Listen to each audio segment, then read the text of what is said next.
Hi guys, it's Lainey. I want to talk about getting over your ex in a way that actually feels real because a lot of the advice people give about moving on sounds fine until you're the one trying to do it. Most people assume the reason you can't move on is that you still care so much about the person, and sometimes that's true, but a lot of the time what keeps you stuck is simpler than that. It's because the connection is still active inside you. You find yourself creeping on his social media, rereading old messages, or replaying conversations in your mind, wondering what changed, what he meant, or whether there's still something there. And sometimes you feel that pull to reach out, not because you necessarily want him back, but because part of you still wants to feel the connection. That's what keeps it going. And even without contact, your attention is still turned toward him. So one part of you wants peace, but another part is still listening, still watching, still leaving the door cracked open.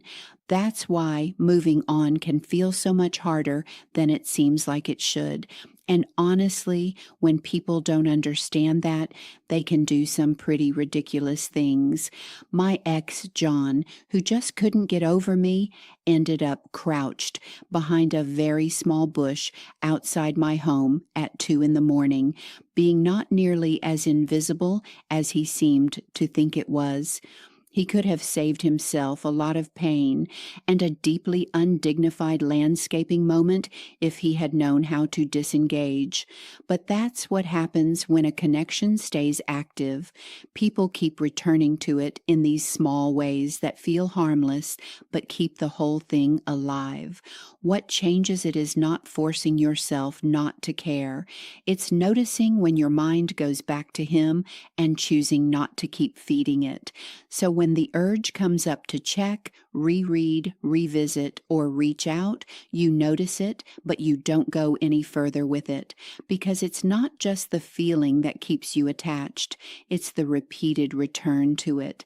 And when you stop doing that, something starts to loosen. You get more space back inside yourself.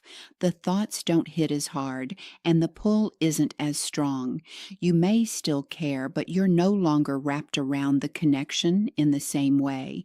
That's when moving on stops feeling like a battle and starts feeling like something that's actually happening. And in the next video, I want to talk about what often begins to happen when you really do let someone go emotionally and energetically, and why that can be the exact point where an ex starts to come back. So stay tuned.